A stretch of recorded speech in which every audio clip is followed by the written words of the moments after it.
Assalamu alaikum. Today I am going to explain you the topic that is chemistry of ethene.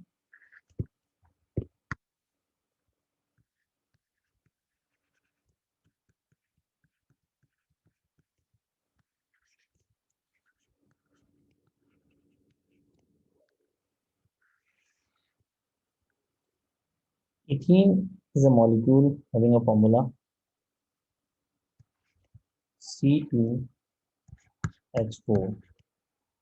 When I make the structure of ethene, it is look like carbon double bond carbon attached with 4 hydrogen. So it is overall C2H4. Now in ethene, every carbon is sp2 hybridized.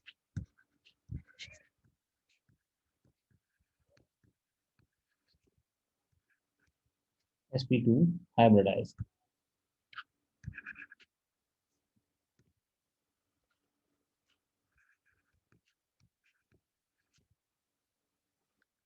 Now I'm showing you how the ethene, how the every carbon in ethene molecule is sp2 hybridized. For that explanation,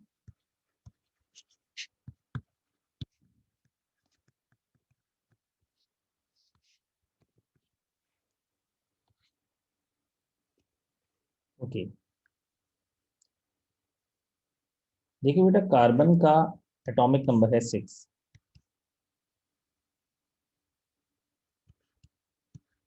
electronic configuration होगी 1s2 2s2 2p2. अब इसको अगर मैं diagram के जरिए समझाऊं तो ground state में हम करते ये हैं कि हम फाइनल ऑर्बिटल शो करते हैं, जैसे कि 2s and 2p final orbits, final shell show करेंगे, जिसे हम लास्ट शेल भी कहते हैं. तो 2s में कार्बन के 2 इलेक्ट्रॉन हैं और इसी तरह से 2p में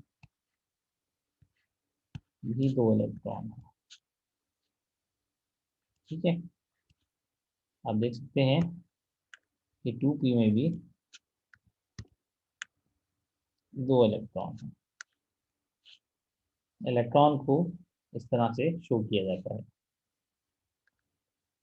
ग्राउंड स्टेट से जब एक्साइटेड स्टेट में जाते हैं तो ये आपकी प्रीवियस नॉलेज में आपको फर्स्ट ईयर में भी पढ़ा हुआ है कि अगर इलेक्ट्रॉन्स को एम्प्टी ऑर्बिटल अवेलेबल हो तो इलेक्ट्रॉन की कोशिश ये होती है कि वो सेपरेट हो जाए. जैसे कि इसमें आपके पास एम्प्टी ऑर्बिटल गिवन है तो वो इलेक्ट्रॉन एस से उठ के लास्ट ऑर्बिटल में चले जाएगा. ये एस ऑर्बिटल है जो कि 2s है. उसके बाद ये आपके पास 2p y 2p 2px 2py और 2pz. तो 2s से इलेक्ट्रॉन उठ के 2pz ऑर्बिटल में चला जाता है, क्योंकि अगर इलेक्ट्रॉन को स्पेस अवेलेबल हो तो इलेक्ट्रॉन सेपरेट रहने की कोशिश करता है, जिसकी वजह इलेक्ट्रॉन्स की आपस में एक रिपल्जन होती है जिसका नाम स्पिन पेयर रिपल्जन है. Now in this molecule of ethene, 1s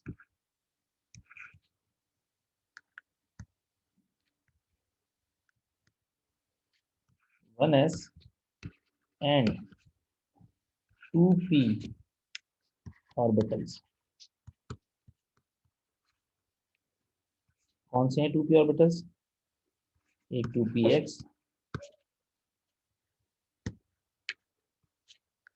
और दूसरा है 2py.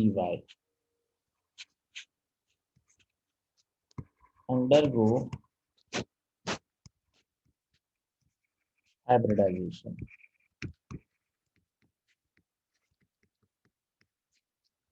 while pz remain unhybridized, pz unhybridised रहेगा।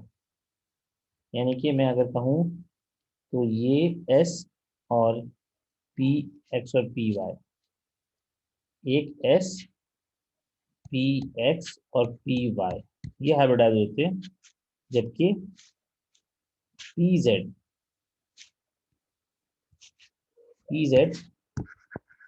Remain unhybridised. Okay students,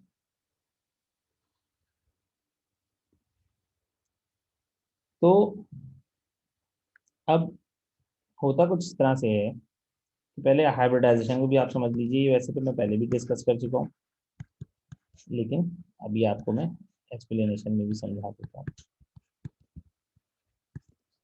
atomic orbital,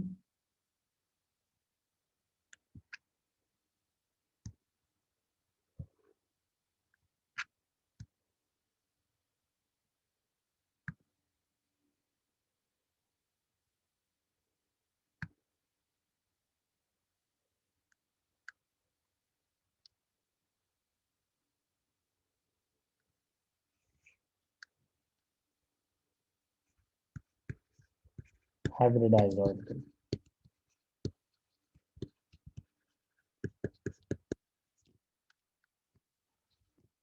atomic orbital में एस स्फेरिकल शेप का होता है, गोल। पी एक्स डम्बल शेप का होता है बट अलोंग एक्स एक्सिस। इसी तरह से पी वाई भी डम्बल शेप का होता है बट अलोंग वाई एक्सिस। और पी जेड भी डम्बल शेप का होता है बट अलोंग जेड एक्सिस। तो इस हाइब्रिडाइजेशन के अंदर मैंने बताया था ना कि एस का एक और पी के दो, यानी कि पी एक्स और पी वाई हाइब्रिडाइज होंगे। अब ये हाइब्रिडाइजेशन क्या है कि ऑर्बिटल अलग अलग शेप्स के और अलग अलग एनर्जीज के एक जैसी शेप और एक जैसी एनर्जी दे देता है। ये देखिए, यस, इसी तरह से पी एक्स और इसी तरह से पी वाई, ये एक जैसी शेप में आ जाएंगे। इसी प्रोसेस को हाइब्रिडाइजेशन कहते हैं। हाइब्रिडाइजेशन वो प्रोसेस है जिसमें अलग अलग शेप्स और एनर्जी के ऑर्बिटल एक जैसी शेप और एक जैसी एनर्जी ले लेते हैं, जबकि पी जेड जो होता है वो अनहाइब्रिडाइज रह जाता है, इसलिए वो अपनी शेप चेंज नहीं करता।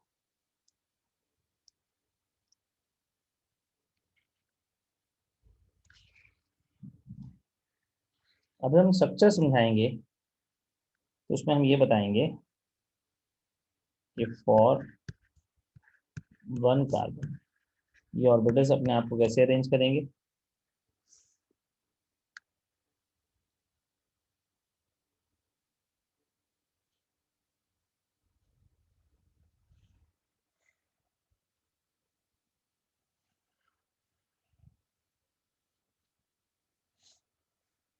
Like this. और पी जेड जो है वो आपके पास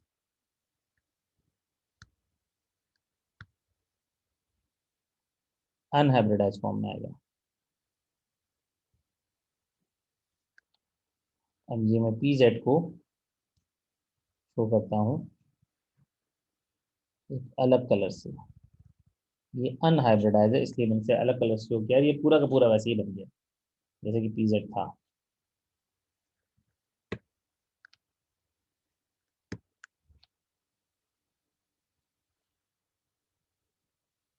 अनहाइब्रिडाइज ऑर्बिटल अपनी शेप को चेंज नहीं करता। अब इसी को अगर मैं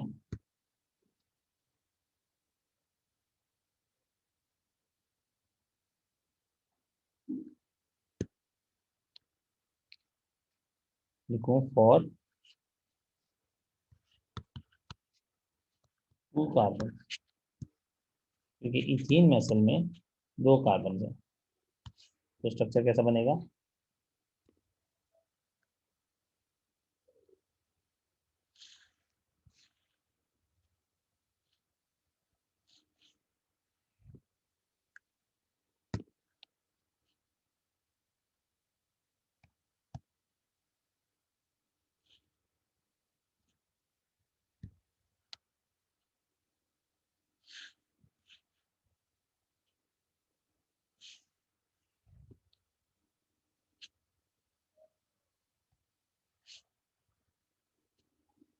इसी तरह से दूसरा कार्बन इसके सामने बनेगा एक मिरर इमेज की तरह से।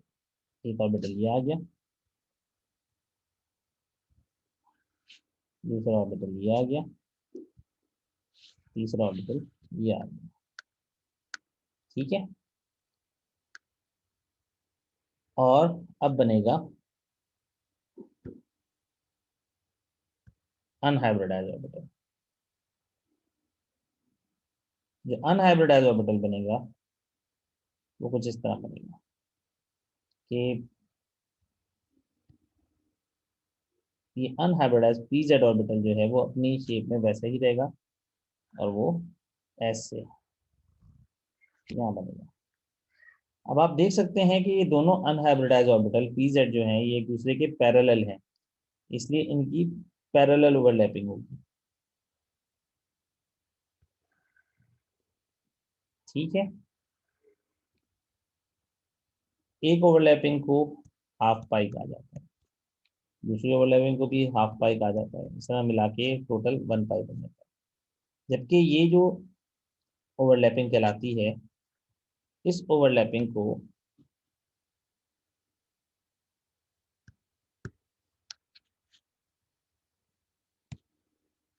इस ओवरलैपिंग को जो कि साइडवेज ओवरलैपिंग कहलाती है, इससे बनता है सिग्मा बॉन्ड। ये सिग्मा का साइन है, ये सिग्मा का साइन है। और इसके साथ साथ हाइड्रोजन, तो हाइड्रोजन जो है वो इस तरह से इन ऑर्बिटल्स को ओवरलैप कर लेते हैं।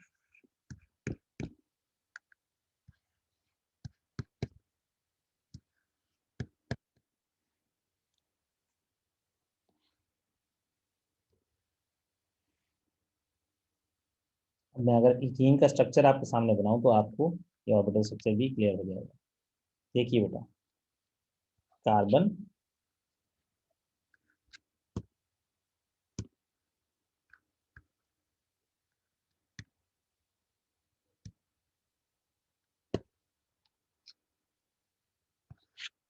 कार्बन, उसके साथ दूसरा कार्बन, ये बन गया इनके दरमियान सिग्मा बॉन्ड, और दूसरा बनने वाला बॉन्ड कहलाता है पाई बॉन्ड, जो कि बनता है पैरेलल वाले से।